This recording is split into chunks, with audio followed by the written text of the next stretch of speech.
Radio 2M. Faites entrer l'invité. Avec Fathia Laouni. Faites entrer l'invité, invité spécial marocain du monde, comme chaque mercredi en collaboration avec yabiladi.com. Et aujourd'hui, place à la jeunesse, à ces jeunes Marocains qui se distinguent à l'étranger et qui font rêver beaucoup d'autres. Celui que nous recevons aujourd'hui n'était pas spécialement, donc c'est moi qui le dis, on verra plus tard, n'était pas spécialement un brillant élève. Il n'était pas non plus un hyper déterminé sur ce qu'il souhaitait faire dans la vie.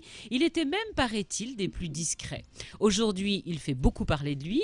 Il est patron d'un groupe de médias marocains qui s'est même implanté à l'Astrolabe de Dubaï. Il serait d'ailleurs le seul hub technologique de la région MENA doté d'un partenariat avec Google. Le nom de ce groupe est Buzz Keto Network. Il totaliserait 27 millions de visiteurs par mois, très présent sur les réseaux sociaux. Il poste très régulièrement de petites vidéos sur son expérience.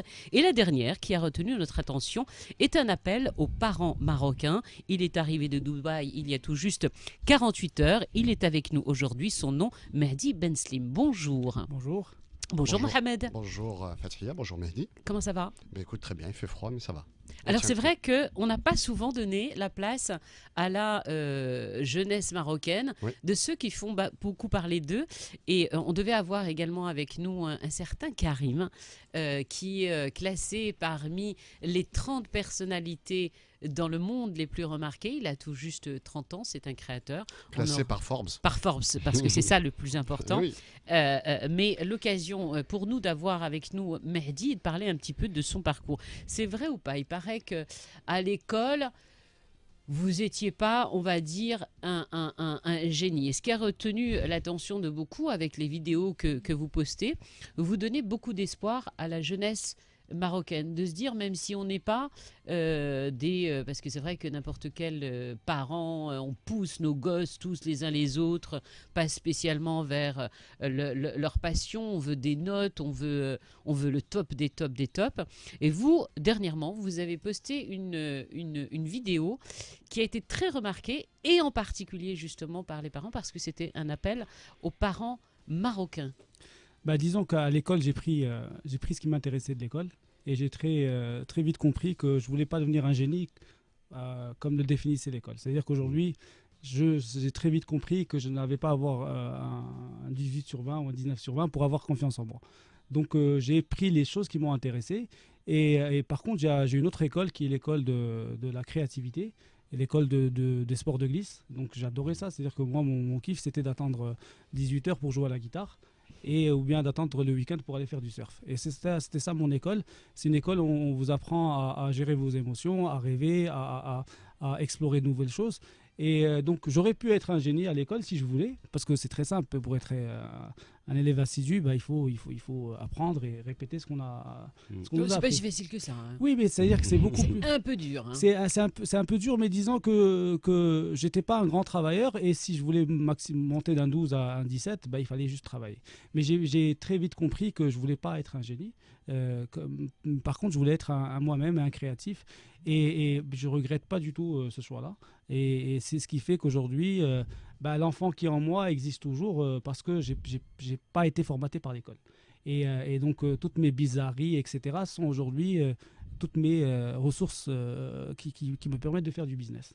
Alors, on va parler dans un instant de ce que vous avez créé, mais c'est vrai que Mohamed, n'importe quel parent, ici ou ailleurs, ou nos MRE de l'autre côté, qui nous suivent beaucoup, et on vous en remercie infiniment, parce qu'à chaque fois après cette émission, on a de très très très nombreux messages de nos Marocains qui nous suivent à travers le monde. C'est pas, faut pas dire non plus, faut pas travailler à l'école, c'est pas le but, mais de se dire, moi ça m'a beaucoup intéressé votre vidéo. Il y a des parcours alternatifs. En me disant, oui quoi, tous les parents, on se dit, faut passer à chaque fois la barre est placée beaucoup beaucoup plus haut, et certains, de par leur passion, vous avec la guitare et le surf, vous allez nous raconter le parallèle que vous faites dans un instant, mais c'est vrai que c'est encourageant pour de nombreux jeunes. Je dis, voilà, je ne suis pas peut-être le meilleur de la classe, mais j'ai d'autres ambitions. Déjà, il y a tous les autodidactes, il y a énormément de personnes, d'ailleurs même au Maroc, qui sont devenus de très grands entrepreneurs, de très grands hommes d'affaires, alors qu'ils ne sont pas du tout allés à l'école. On a même au Maroc de grands écrivains qui ne sont pas allés à l'école, par exemple l'auteur du Pain Nu. Voilà. Khorbz Hafi, qui est un grand auteur et qui parlait très bien le français, alors qu'il est né dans les environs de Tanger. Il y a les pas autodidactes. dans les environs, s'il te plaît, il est né à Tanger. Non, je crois que c'est dans les environs de Tanger. À Tanja, oui, Non, non, Tanja. et oui, ensuite, il Tanja, a été. oui. Bon, là, c'est la guerre des. Non, c'est dans les montagnes et son De la père l'a ramené à cheville. Tanger. Mais il y a aussi tout un pan du système éducatif. Notamment en Europe, c'était je crois une italienne, l'école qui a inventé de son nom Montessori, qui a inventé l'école Montessori, qui est une autre forme de système éducatif.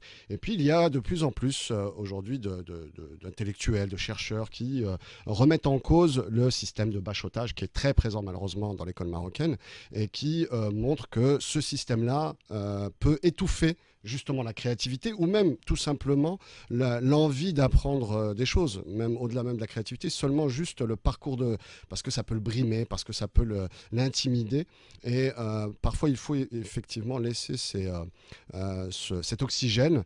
Enfin, beaucoup aujourd'hui parlent de l'école, du système éducatif qui doit aller de pair avec le côté ludique.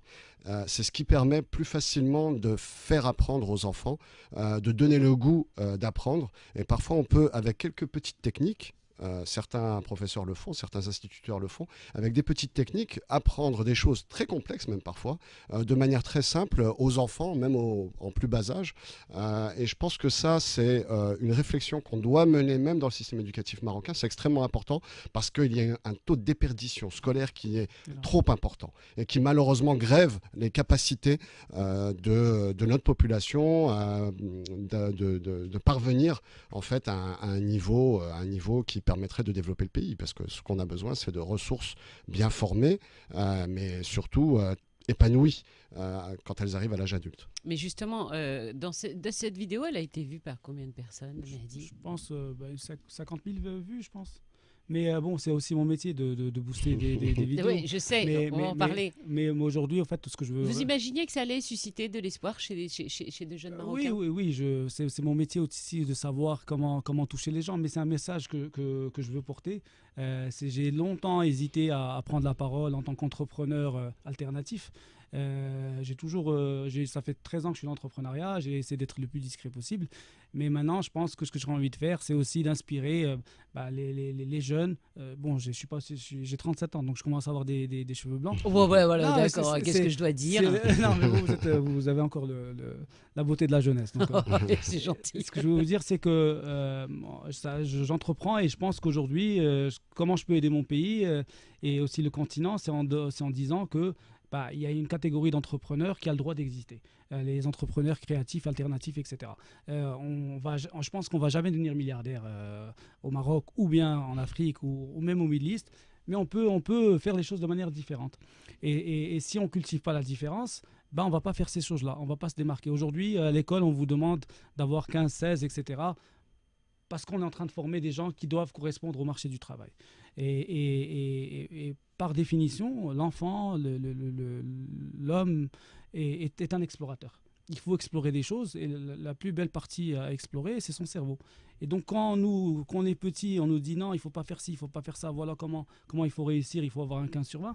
Déjà, moi, en fait, j'étais un peu un cancre à l'école parce que... Mais justement, j'aimerais bien que vous nous racontiez un petit peu votre parcours. Donc, vous n'étiez pas spécialement excellent à l'école. Ça allait, plus ou moins, mais pas plus que ça. Qu'est-ce qui s'est passé par la suite, cette motivation de monter ce fameux groupe ? En fait, alors premièrement, c'est une rencontre qui a tout déclenché. Qu'est-ce qui a déclenché ? Pas du tout. En fait, ce qui s'est passé, c'est que j'ai commencé à jouer de la guitare quand j'étais petit parce que ça me faisait du bien. J'arrivais à me sentir bien en jouant de la musique. Donc je me suis dit, je veux être dans le business de l'entertainment, etc. Je suis parti à Paris, j'ai fait des études à la Sorbonne. J'ai eu mon bachelor, à l'époque c'était une maîtrise. J'ai senti que j'ai fait ça pour faire plaisir à mon père, qui est expert comptable. Et après j'ai switché dans les métiers de la publicité. Et je voulais monter une radio. À la base, moi, je voulais monter une radio. Donc c'est trop tard. Hein. Ça intéresse Fathia. J'ai participé à la première libéralisation de l'audiovisuel au Maroc, à la première vague. Donc en fait, ce que j'avais fait, c'est quand j'étais à Paris, j'avais enlevé la télé et j'ai mis la radio chez moi. Et en fait, je voulais absolument monter une radio. Et j'ai trouvé un stage dans une radio à Paris, Radio FG, où j'ai commencé en tant que stagiaire. Et j'ai parlé au patron de cette radio de mon projet radio. Et donc, il est venu au Maroc. On est même venu à 2M ici. On a rencontré à l'époque, c'était M. Ben Ali, etc. Et donc, il m'a dit, OK, je t'accompagne pour ce projet radio-là. J'ai la licence a tardé à être étudiée. Donc, j'ai passé un an chez Radio FG à bosser dans la musique. C'était magnifique. J'étais en radio, c'était génial. Et après, bon, au moment de la libération de l'audiovisuel, je suis rentré au Maroc pour postuler à ce projet radio-là, que je n'ai pas eu. Donc, première vague. Donc, je me suis dit, qu'est-ce que je vais faire? Qu'est-ce que je fais? Donc, je me suis dit, je vais devenir producteur d'artistes. Donc, je suis devenu producteur d'artistes. Donc, j'ai produit les Big, les HK, les Steph Ragaman, etc. Donc, j'ai commencé à vous fournir de la musique sans que vous vous en rendiez compte. Steph Ragaman, Simedi, Khansa Batma, etc. Mais j'avais toujours cet espoir de monter la radio lors de la deuxième vague. Là, ce qui s'est passé, c'est que les marques ont commencé à m'approcher en me disant tu sais bien créer du contenu, est-ce que tu peux nous aider à faire de la publicité? Donc là, j'ai commencé à faire de la publicité, mais mon vrai kiff, c'était de faire une radio. Deuxième vague, j'ai pas eu la radio encore. Donc là, j'ai eu la chance de commencer à gagner ma vie à travers la publicité. Mais j'avais toujours envie de monter mon propre média, donc je prenais de l'argent de ce que je gagnais, je le mettais dans du contenu, donc à travers un premier site qui s'appelait Majal Latouki. Donc j'avais des journalistes qui étaient payés pour créer du contenu positif. C'est-à-dire que pour moi, je devais créer du contenu positif. Et jusqu'en 2015, l'agence allait très très bien, on était leader sur le marché. Mais je suis parti voir mes statistiques sur Buzzkito, qui était à l'époque un réseau de création de vidéos. Et j'ai vu qu'il y avait plein de gens qui nous regardaient dans tout le monde arabe. Donc après, là, ce que j'ai fait, c'est que je suis parti à Dubaï, j'ai laissé mon équipe ici s'autogérer et je me suis posé à Dubaï en quelle année ça? 2016. D'accord. 12 janvier 2016. Il y a à peine 2 ans. Ouais, à peine 2 ans. Je suis parti à Dubaï, à la base, c'était juste pour rigoler et dire, bon, je vais rester 3 mois, je vais tester les choses et si ça ne marche pas, je reviens au Maroc. Là, j'ai rencontré un investisseur qui m'a proposé de mettre 2,8 millions de dollars dans la société. Je vais vous expliquer pourquoi je dis ça. Mais juste sur vos beaux yeux? Non, parce que j'avais un projet, un business plan, etc. Et donc voilà, il y a quand même, c'est pas on arrive et ça va se déclencher comme ça. Ne vendons pas que du rêve. C'est important. C'est important pour les auditeurs. Donc effectivement, qu'il y a un projet derrière et qu'il y a un vrai travail. Il y a eu un travail qui a été fait. Bien sûr qu'il y a un gros travail. Aujourd'hui, nous, on est une structure qui va, comment dire, être en compétition avec des structures internationales sur la création de contenu, la data, etc. Mais ce que je veux vous dire, j'ai dit ce montant, c'est investisseur, donc je me suis dit, OK, il va mettre de l'argent. Au final, pendant 6 mois, j'étais à Dubaï, j'attendais l'argent n'est pas arrivé. Le deal a été cassé. Donc je me suis retrouvé en octobre 2016 en ruine à Dubaï. C'est-à-dire que j'avais explosé beaucoup d'argent de ma poche. Donc j'avais le choix soit de rentrer au Maroc, soit de continuer à Dubaï. Et donc, je suis resté pendant 1 an à Dubaï et finalement, j'ai réussi à avoir des clients. On n'est plus à l'Astrolabe, on a aujourd'hui une vraie structure là-bas, etc. Et j'ai retrouvé un autre investisseur. Alors, je vais vous expliquer pourquoi je parlais de tout ça, parce que l'école ne m'a pas aidé dans toute cette aventure. L'aventure, surtout l'aventure où on se retrouve... Tu peux compter les chiffres quand même un tout petit peu. Non, oui, les chiffres, c'est des nombres. Il a un papa expert comptable aussi. Mais ce que je veux vous dire, c'est que ce que j'ai remarqué, c'est que quand j'étais vraiment dans une situation très mauvaise posture, que ce soit au Maroc, quand je suis rentré, j'ai pas eu la radio, quand j'ai pas eu la deuxième radio, etc. C'est pas l'école qui m'a aidé. C'est l'espoir que ça aille mieux. Ça, on l'apprend au surf. C'est-à-dire qu'en faisant du surf, on attend des vagues. On attend des vagues et on sait que même si la vague elle est mauvaise, mais il y aura un jour une nouvelle vague qui va arriver, qui sera peut-être encore plus meilleure. Le contenu, aujourd'hui on excelle. Franchement, moi je ne pensais pas avoir ce niveau-là, mais on a été approché par Facebook et Snapchat à Dubaï qui travaillent avec nous. C'est vraiment, moi j'ai un amour pour le contenu à travers la musique. Aujourd'hui, nous on est une des seules structures qui travaille avec des psychologues pour essayer de comprendre quel est l'effet des vidéos et du contenu sur l'humain. Et pour moi, c'est très important ce qu'on fait parce que Buzzkito, vraiment la première mission, c'est de rendre les gens heureux. On produit 20 vidéos par jour qui sont pour rendre les gens heureux. Oui, c'est une mission. C'est-à-dire qu'aujourd'hui, c'est notre mission. On veut rendre les Arabes heureux. On veut leur donner de la psychologie positive. On veut leur donner des techniques de psychologie pour mieux se sentir, des recettes, plein de choses. Et c'est en rendant les gens heureux qu'on arrive à attirer les marques. Parce qu'on arrive à attirer les marques. Oui, puisque vous allez sur le positif et tout ce qui peut être négatif est mis de côté. Exactement. En fait, c'est ce qui va le mieux partout. Oui, c'est ce qui va le mieux aussi. Par exemple, nous, notre métier, on est une agence publicitaire. C'est là où on gagne beaucoup d'argent. enfin de l'argent, pas beaucoup. Pour moi, le plus important dans ce métier-là, c'est d'avoir une équipe talentueuse. Et d'abord, il faut qu'ils aient envie de venir chez vous. Donc, le fait d'avoir une mission, c'est très important. Aujourd'hui, une marque qui n'a pas de mission, pour moi, ne peut pas perdurer. Donc, nous, Buzzkito, on a cette mission de rendre les gens heureux. Et deuxièmement, on est en perpétuelle production. Donc, on produit... Quand vous parlez d'une équipe, c'est combien de personnes? On est 60. On est 60. Ah oui, quand même. On est 60. Oui, il faut du monde pour produire du contenu. On est 60 personnes.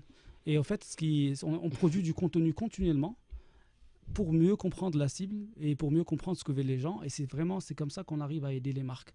Voilà. Alors moi, ce que je note déjà, première chose, c'est effectivement, en tout cas, le message de Mehdi, c'est l'échec ne doit pas être un frein, ne doit pas être quelque chose qui nous bride et nous empêche de créer ou d'entreprendre. Et ça, c'est extrêmement important d'avoir ce message-là, notamment auprès de la jeunesse. Ce qui est aussi intéressant et particulier dans son parcours, c'est qu'il a choisi, beaucoup vont choisir plutôt l'Europe, pour s'expatrier. Il a choisi de créer son entreprise à Dubaï. Il y a très peu de Marocains qui ont fait ce saut-là, alors même qu'il avait déjà entrepris au Maroc. Donc c'est ce qui est, je pense, assez atypique et assez intéressant. On connaît beaucoup de Marocains qui vont travailler là-bas, mais très peu qui vont entreprendre depuis Dubaï. Est-ce que vous pouvez justement nous parler, Mehdi Ben Slim, de cet environnement-là de travail? Quelles sont les particularités, les différences avec l'écosystème marocain? Disons que la mentalité est beaucoup plus anglophone, anglaise que française. Donc, le storytelling, pour eux, est quelque chose d'important.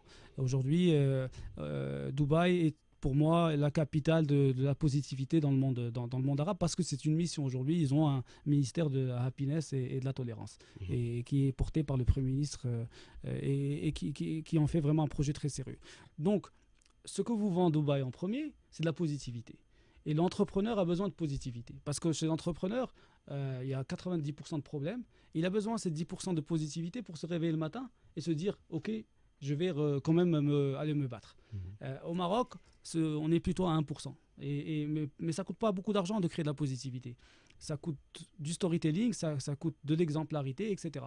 Ce qu'on essaie de faire à Dubaï, et ce que je reproche un peu à l'écosystème marocain, c'est qu'ils essaient absolument de montrer qu'il peut y avoir des success stories et qu'on peut avoir des entrepreneurs qui ont entre 25 à 30 ans ou à 35 ans. À Dubaï, tu peux avoir 22 ans et Forbes peut parler de vous parce qu'ils ont envie de montrer ce message-là. On a l'impression qu'au Maroc, on est encore bloqué sur l'ancienne élite qui n'arrive pas à céder la place. Je pense qu'elle doit céder la place à une nouvelle élite pour justement... C'est-à-dire qu'on ne lui fait pas assez confiance à cette jeunesse, selon vous? Il faut lui faire confiance, c'est-à-dire il faut qu'on lui apprenne à avoir confiance en elle. C'est-à-dire que c'est pas, même si cette jeunesse est peut-être défaillante sur certains sujets, mais par contre il faut l'encourager. Et c'est en encourageant les gens qu'on s'améliore. Et Dubaï, c'est ça, on vous dit, vous êtes entrepreneur, vous pouvez aujourd'hui réussir. Et donc il y a plein de gens qui vont là-bas. Ils ne savent même pas pourquoi ils y vont, mais ils y vont parce qu'ils vous donnent votre chance. Ils vous donnent votre chance et l'environnement vous la donne. C'est un peu les États-Unis du monde arabe. Exactement, c'est les États-Unis du monde arabe et ça marche. Et ça marche. Et c'est pas forcément, on va me dire oui, les ressources pétrolières ou le gaz, etc. Non. C'est une vision. C'est une vision. Parce qu'il y a d'autres pays de la région qui ont les mêmes ressources pétrolières ou gazières. Exactement. Être chef d'entreprise, vous avez 37 ans, c'est ça? Être chef d'entreprise à 37 ans, c'est déjà une charge très lourde sur les épaules. Vous avez une équipe de 60 personnes qui travaillent avec vous. Est-ce que vous êtes heureux, Mehdi, aujourd'hui, ou est-ce que vous êtes plutôt préoccupé par les bons chiffres qui doivent arriver, la comptabilité, justement, parce qu'ils dépendent de vous, ces 60 personnes? C'est la course infernale. Vendre du bonheur, c'est bien, mais vous, est-ce que vous en avez? Oui, moi, je suis très heureux. Je suis très heureux parce que je suis arrivé à me détacher des chiffres. Réellement? Réellement. Parce que je pense réellement que plus on s'en détache, et plus les chiffres vont vous suivre. Vous dites pas tel mois c'est la cata, ça ne vous rend pas malade? Parce que c'est de la répétition. J'ai répété, ça fait 15 ans que je fais ça. Donc j'ai répété plusieurs fois, ce mois-ci on va pas s'en sortir. Après on voit qu'on s'en sort. Donc au bout de 15 ans on se dit, voilà, si on est là. En plus là aujourd'hui, j'ai eu ce réflexe sans le savoir, c'était, quand je suis parti à Dubaï. Quand je suis parti à Dubaï, j'ai senti qu'au Maroc, mon entreprise n'était plus assez, comment dire, que le Maroc n'était plus suffisant pour mon entreprise. Parce qu'il y a eu comment dire, je voyais arriver une compétition qui était plutôt déloyale et qui allait tirer les coûts vers le bas. L'avantage du Maroc, c'est qu'il n'y a pas de barrière à entrée. En même temps, c'est un désavantage parce que quand on est dans des métiers où on vend du service et de l'intellect, on peut se retrouver en compétition avec des gens qui plagient. Voilà, le contenu, les idées. Il n'y a pas de doute. Quand je vous écoute, hein, vous avez l'air très sûr de vous. Mm. Il y a des moments de doute ou plus trop? Parce que j'ai l'impression dans ce que vous dites qu'il ne faut pas qu'on efface le négatif et ce qui ne va pas pour avancer. Je suis d'accord avec vous. Moi, je suis plus âgée que vous. Mais des moments de doute, en fait, j'en ai matin et soir. Oui, mais des moments de doute, il y en a tout le temps. Mais c'est juste qu'aujourd'hui, moi, je transforme... Il n'y a pas que ça, quoi. Faut pas non, je transforme même le doute en positivité. C'est-à-dire qu'aujourd'hui... Comment vous faites? Vous pouvez me donner la recette, s'il vous plaît? Ça m'aiderait beaucoup, beaucoup, beaucoup. Vous ne pouvez pas imaginer. Parce qu'il faut dire que le doute est quelque chose qui nous permet de mieux avancer. C'est-à-dire qu'avoir peur, c'est juste une protection. Aujourd'hui, l'idée, si on a peur, c'est notre corps qui nous dit « bouge-toi ». Donc, il faut se bouger. Mais être dans l'immobilisme, c'est ça le doute négatif. Enfin, il faut douter. Il faut dire « oui, il y a quelque chose qui va arriver », mais il faut rester en mouvement. Et donc, le doute qui est là, on va dire « ça va pas, on est nul, on va jamais s'en sortir », c'est pas ça le doute. Ça, c'est une décision que vous prenez vous-même. Maintenant, si vous dites « j'ai peur, mais il faut que je fasse quelque chose », c'est autre chose. On avance déjà. Donc, je pense que au Maroc, parce que j'observe ça de Dubaï, etc. Déjà, on a un environnement au niveau de la presse qui est désavantageux pour les gens qui veulent faire du bon travail. Mais on se reçoit dans la gueule que du négatif à longueur de journée. C'est pas la presse, c'est l'actualité malheureusement. Non, c'est l'actualité qui fait que. Pas du tout. Aujourd'hui, il y a une presse qui sait qu'il faut qu'il y ait un équilibre entre le positif et le négatif. Là, vous prenez une télé française, vous mettez des mauvaises nouvelles. Aujourd'hui, à quoi ça sert de communiquer des mauvaises nouvelles qui n'en valent pas la peine? C'est-à-dire qu'aujourd'hui, on va aller chercher le petit scoop. Mais il y aura plus d'infos. Alors, vous parlez du scoop, est-ce que vous confondez pas deux choses? Parce que vous êtes créateur de contenu, ce qui est bien. Vous voulez créer du bonheur et de la positivité, ce qui est tout à fait louable. Mais il y a une différence entre la création de contenu, notamment pour des fins publicitaires, et le devoir d'informer. C'est-à-dire que les médias ont aussi ce devoir d'informer, quelle que soit la nature de la nouvelle. Si la nouvelle est suffisamment importante, alors ça ne veut pas dire qu'il faut juste insister que sur les choses négatives, mais parfois, effectivement, il y a des périodes où la majorité des informations sont négatives. Mais je crois que Mehdi, en fait, soulève le fait de certains médias qui vont aller sur le scoop, et là, malheureusement, il a malheureusement raison, qui vont aller sur le scoop pour faire soit du buzz, pour être vu, pour être entendu, élu. Vous avez parfaitement... Quand ça devient un business, c'est inquiétant. Vous avez parfaitement des unes, par exemple, de magazines qui va attirer, quand on ouvre 2 feuilles, 3 feuilles, 4 feuilles. Mais il est où l'article? Il n'y en a pas en réalité. C'est pour vendre. C'est vrai qu'il y a effectivement ce phénomène. Mais je pense que c'est très dangereux. En fait, ça me fait mal dans le sens où ce sont des activités qui sont interdites dans des pays normaux. Aujourd'hui, on ne peut pas laisser des gens créer du contenu négatif pour faire du business. Mais bien sûr qu'il y a une responsabilité des médias. Mais aujourd'hui, sans les citer, il y a des Fadaer, etc. On prend de la fausse information, on va aller prendre des images qu'on va trouver dans un autre pays et faire croire qu'on... Mais c'est facile de trouver des bonnes nouvelles tous les jours. Mais il y en a plein. Ouais. Il y a plein de bonnes nouvelles. Je pense que vous avez des trucs sympas à raconter ce matin. Donc, il y a plein de bonnes nouvelles au Maroc. Et il y a plein de choses. Mais l'idée, je ne veux pas rentrer dans... C'est pas mon métier. Mon métier, moi, c'est de faire de la publicité aussi. Et ma passion, c'est de rendre les gens heureux. Ça, c'est ma passion. Mais ce que je veux dire, c'est juste qu'au Maroc, il n'y a pas réellement de problème économique. Il y en aura toujours. Mais aujourd'hui, il y a une crise morale. Une crise morale chez tout le monde. C'est-à-dire que quand je rentre au Maroc, je le sens. Je sens que les gens sont démotivés. Sont pas le moral. Pessimistes. Et c'est ça. Et si le cerveau des Marocains ne marche pas, rien ne va marcher. Même si on a tous les fonds, même si aujourd'hui les États-Unis nous prêtent 70 milliards de dollars, si on n'est pas content, on va pas y arriver. Et c'est pour ça qu'il faut absolument aujourd'hui valoriser les entrepreneurs qui, eux, franchement, moi je parle pour moi.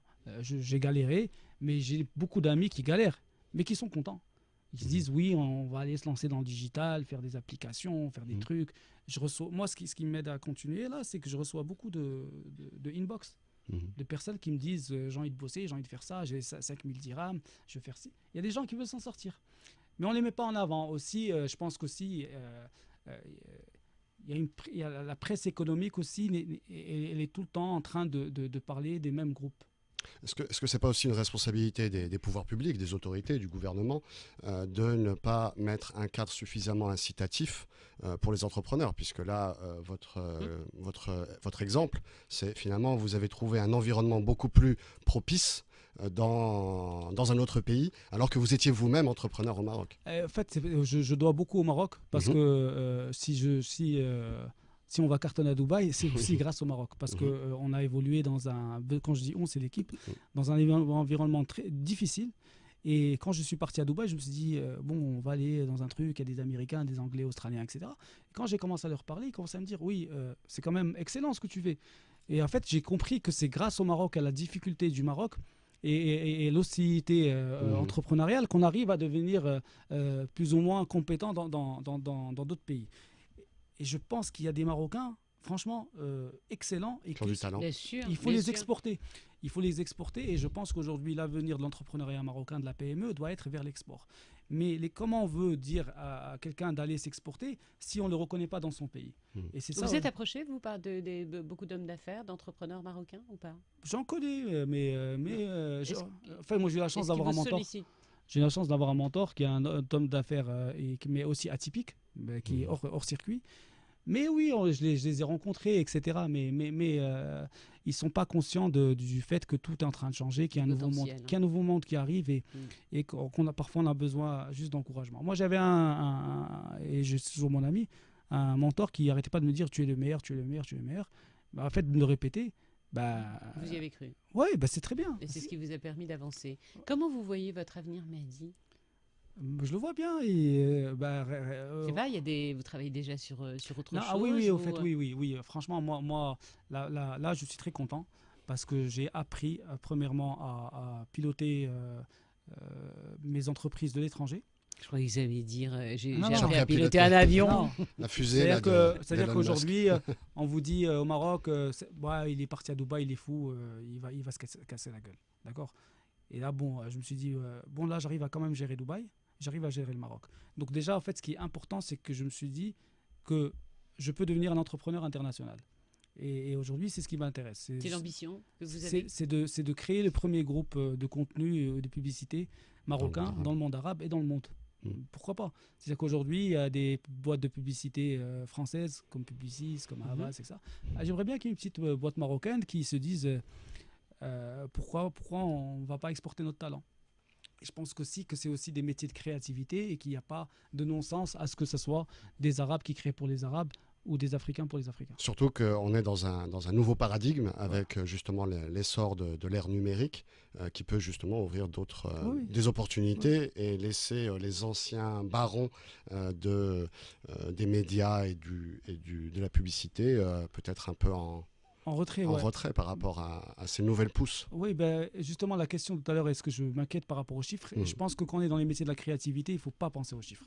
Justement, aujourd'hui, plein de grosses structures ont raté leur transformation digitale en tant qu'agence parce qu'elles étaient cotées en bourse et donc elles avaient cette pression financière. Les impératifs. Moi, je regarde l'argent à la fin de l'année, je dis combien on a fait de résultats, tant mieux, etc. La rigueur.